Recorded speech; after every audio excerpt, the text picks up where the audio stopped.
ரொம்ப பழமையானது. ஆனா கராத்தே எல்லாம் இடையில வந்தது.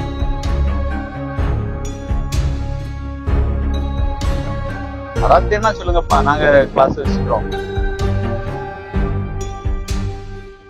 தாய்க்கலை இது.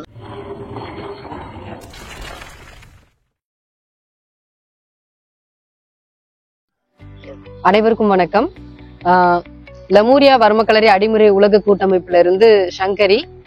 இன்னைக்கு நம்ம நிறைய இந்த அடிமுறை சம்பந்தப்பட்ட பயிற்சிகள் பண்ற வீடியோ நம்ம நிறைய யூடியூப்ல போட்டிருக்கோம். ஸோ அதுல நிறைய மக்கள் கமெண்ட் போட்டிருக்காங்க, கேள்விகள் கேட்டிருக்காங்க. ஸோ அந்த கேள்விக்கு பதில் சொல்ற மூலியமா இந்த நிகழ்ச்சி இருக்கு.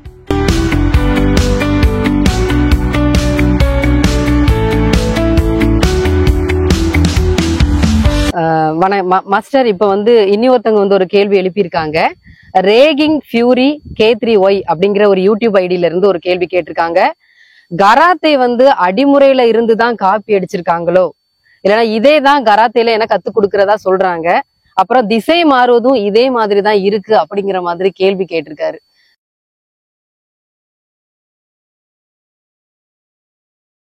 இதற்கு எங்களுக்கு நீங்க ஒரு பதில் கொடுக்கணும். அவரே பதில் சொல்லியிருக்கிறாரு. இந்த பதில் பாத்தீங்க அப்படின்னு சொன்னா, நாங்க அப்படிதான் நம்புறோம். எப்படின்னு கேட்டா, இந்த கலை அடிமுறை கலையாட்டு இருக்கட்டு, நம்மளோட வர்ம கலையா இருக்கட்டு, கிட்டத்தட்ட 1000, 2000, 5000, 10,000 வருஷம் அப்படின்னு சொல்லிட்டே இருக்கிறான். எப்ப மனுஷன் உருவானானோ அப்பத்துல இருந்தே உருவான கலை அப்படிங்கறத நம்ம நிறைய இடங்கள்ல பதிவு பண்ணிட்டு இருக்கோம். நம்ம முன்னோர்கள் அப்படிதான் சொல்லிட்டு இருக்காங்க. நிறைய ஆராய்ச்சி குறிப்புகளும் அதுதான் சொல்லுது. வந்ததுதான் இதுவும் அதுவும் நிறைய ஒத்துமை இருக்குது, சின்ன சின்ன வேற்றுமை தான் இருக்கு அப்படிங்கிறது உலகத்துக்கே தெரிஞ்சது.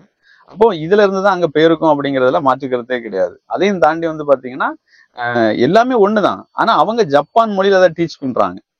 குஃபு பாத்தீங்கன்னா சீன மொழியில டீச் பண்றாங்க. நம்ம தமிழ்ல சொல்லி கொடுக்குறோம். நான் கூட நிறைய ஸ்கூல்ல இதை பார்த்துட்டு இருக்கக்கூடியவங்க கூட பயன்படுத்திருக்கேங்க. நிறைய ஸ்கூல்ல போய் நாட்டு கராத்தே அப்படின்னு சொல்லிதான் அதை சொல்லி கொடுக்குறேன். ஏன்னு கேட்டா, கராத்தே அப்படிங்கிறது மிகப்பெரிய ஒரு மோகமா இருக்குது. இப்போ அவங்கள இப்போ கராத்தேன்னா சொல்லுங்கப்பா, நாங்க கிளாஸ் வச்சுக்கிறோம் அப்படின்னு சொல்றாங்க. இதுவும் நாட்டு கராத்தே தாங்க. அதுக்கு என்ன வித்தியாசம்னு சொன்னா, அவங்க ஜப்பான் மொழியில சொல்லி கொடுக்குறாங்க, நாங்க தமிழ்லயே டீச் பண்றோம், அவ்வளவுதான். மத்தபடி அதுல டெக்னிக் அதெல்லாம் கிட்டத்தட்ட 90% ஒண்ணுதான். ரூல்ஸ் அண்ட் ரெகுலேஷன் மட்டும் ஒரே மாதிரி தான் இருக்கும், கொஞ்சம் வேறுபடும். ரூல்ஸ் அண்ட் ரெகுலேஷன் கொஞ்சம் வேறுபடும். அந்த ரூல்ஸ் அண்ட் ரெகுலேஷன் மட்டும் சொல்லி கொடுத்துட்டோம்னா கராத்தேல உள்ள இதுவும் நம்ம பண்ணிக்கலாம். திசை மாறுதுன்னு சொல்லி கேட்டிருக்காங்களே, அது எப்படி நமக்கு? இப்போ அது திசை மாறுறது அப்படிங்கறதுல பாத்தீங்கன்னா, அதுல ரொம்ப நம்ம உள்ளுக்குள்ள போக வேண்டாம். ஏன்னு கேட்டா, எல்லா மார்ஷல் ஆர்ட்ஸ்லயும் குங்ஃபு, கராத்தே இதெல்லாம் எல்லாமே பாத்தீங்கன்னா 4 திசைக்கும் 8 திசைக்கும் மாறுவாங்கன்னு வச்சுக்கலாம். அதுல கிட்டத்தட்ட 100கணக்கான டெக்னிக்கல் இருக்குது. அதுல ஒண்ணுல சாயல் வரதான் செய்யும், அது மாற்றுக்கிறதே கிடையாது.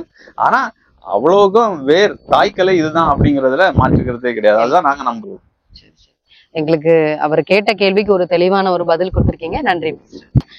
இன்னும் உங்களுக்கு இந்த வர்மம், அடிமுறை, களரி இது சம்பந்தப்பட்ட எல்லா வீடியோக்களையுமே நீங்க பார்க்கணும். பார்த்துட்டு உங்களுக்கு என்ன சந்தேகம் இருந்தாலும் நீங்க கமெண்ட் கொடுக்கலாம். நமக்கு தகுந்த ஒரு விடை அளிக்கிறதுக்கு நமக்கு மாஸ்டர் செல்வ மாஸ்டர் இருக்கிறாங்க. இவ்வளவு நேரம் கேள்விகள் அனைத்துக்கும் பொறுமையா பதிலளித்த செல்வ மாஸ்டர் உங்களுக்கு ஒரு சிறப்பான நன்றிகள். நன்றி. இது சங்கரி அக்காவுக்கும் என்னோட நன்றி. நீ பற்று வைத்த நெருப்பொன்று பற்றி எரிய உன்னை கேட்கும்.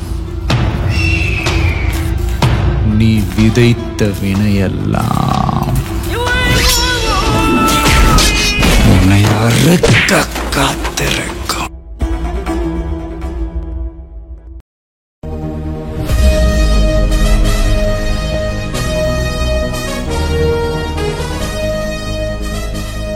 இவங்களோட அடிமுறை பயிற்சி பற்றி பார்த்த பிறகு எனக்கே ஒரு ஆர்வம் வந்தது.